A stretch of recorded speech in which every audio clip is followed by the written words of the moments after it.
থেকে আমার তোমার বন্ধুটা নেই, শর্ট গান আনার দরকার নেই। খুব বড় পরিসরে নির্মিত হচ্ছে একটি নাটক। গুণী অভিনেতা অভিনেত্রীদের নিয়ে নাটকটি বানাচ্ছেন খলিলুর রহমান নয়ন।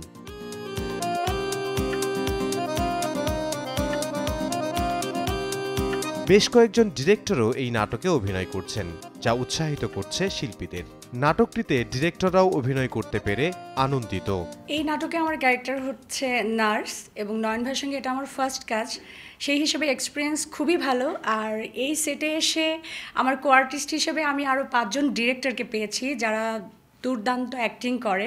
ওনারা প্রায় অ্যাক্টিং করে এখন রেগুলার করছে, তো সব কিছু মিলিয়ে গল্প, সেটের এনভায়রনমেন্ট খুবই নাইস। ওনারা ডিরেক্টর হিসেবে যেমন হচ্ছে এখনও পর্যন্ত ওনাদের কাজ দিয়ে দর্শকের মনে জায়গা করে নিয়েছেন এবং ডিরেক্টর হিসেবে নিজেদের জায়গা করেছেন, অভিনয় করতে গিয়ে বা আমার কো আর্টিস্ট হিসেবে আমি ওনাদেরকে পেয়ে টোটালি ডিফারেন্ট মানে পেয়েছি, যে আমার মনেই হয়নি যে ওনারা সবাই আসলে প্রফেশনালি এবং এত বড় মাপের ডিরেক্টর। সো ডিরেক্টরের সাথে অ্যাক্টিং করতে পারে, এটা সত্যি একজন আর্টিস্ট হিসেবে আমার জন্য সৌভাগ্য। আমার মতো একটা মানুষ এরকম স্টাবলিশড 5 থেকে 6 জন ডিরেক্টরের ডিরেকশন একসাথে পাচ্ছি, তো মানে আই ফিল লাইক আমি খুব স্পেশাল কিছু। এখানে হচ্ছে আমি আমার বাবার আল্লাহ দিবে, খুবই জেদি মেয়ে, যখন যেটা চাই সেটা দিতে হবে।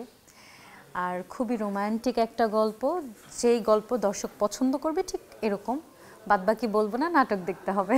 চমৎকার একটি গল্প এবং অ্যারেঞ্জমেন্টের একটি কাজ, যথেষ্ট অ্যারেঞ্জমেন্ট আছে কাজটিতে।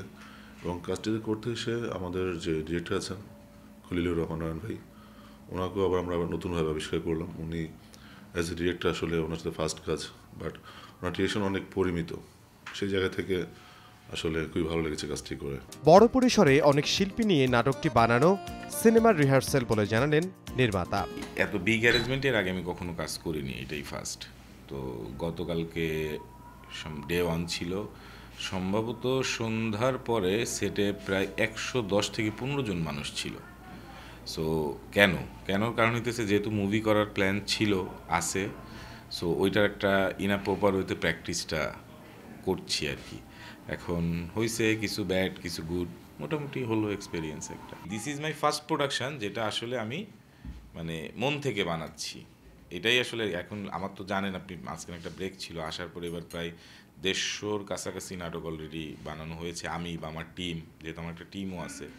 সো এইটা আর কি ফার্স্ট প্রোডাকশন, যেটাতে আসলে প্রপার ওয়েতে চেষ্টা করেছি যে হ্যাঁ একটু কনসেন্ট্রেট করি আর একটু ভালো কিছু করি। হিরো আলমকেও পছন্দ করে, আমাদের দর্শকরা সাকিব খানকেও পছন্দ করে। সো দর্শক কি পছন্দ করবে সেটা জাজ করা খুব টাফ একটা জব। তো আমার এক্সপেকটেশন অবভিয়াসলি, যেহেতু আমি বানাচ্ছি, অবভিয়াসলি আমি চাবো যে দর্শক পছন্দ করুক। ভ্যালেন্টাইন উপলক্ষে নির্মিত নাটকটি দর্শক পছন্দ করবেন বলে বিশ্বাস নির্মাতা ও কলা কুশলীদের।